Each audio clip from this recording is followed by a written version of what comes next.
இந்த சாதி மதத்தை வச்சு இந்த பிரிவினை வளர்க்கிற அந்த சிந்தனை பக்கமே போயிடாதீங்க.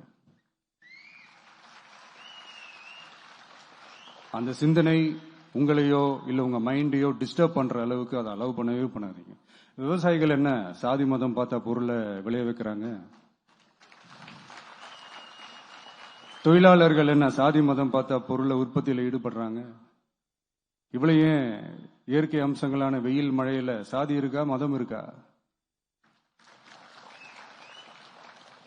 எப்படி இந்த போதை பொருட்களை எப்படி நம்ம அறவே ஒதுக்கி வைக்கிறோமோ அதே மாதிரி இந்த சாதி மதத்தையும் ரொம்ப ஸ்ட்ரிக்டா தூரமா எவ்வளவுக்கு எவ்வளவு தூரமா அதை ஒதுக்கி வைக்கிறீங்களோ அவ்வளவுக்கு அவ்வளவு அதை தூரமா ஒதுக்கி வச்சிருங்க. அதுதான் எல்லாருக்குமே நல்லது. ஏன்னா இப்போ ரீசெண்ட் டைம்ல பாத்தீங்கன்னா தந்தை பெரியார் அவர்களுக்கே சாதி சாயம் பூச ட்ரை பண்றாங்க. ஒன்றிய சிவில் சர்வீஸ் எக்ஸாம்ல கூட சாதி சாயம் பூசுற மாதிரி ஒரு கேள்வி ஒண்ணு கேட்டு வச்சிருக்கிறாங்க. இதையெல்லாம் வன்மையாக கண்டிக்கிறோம்.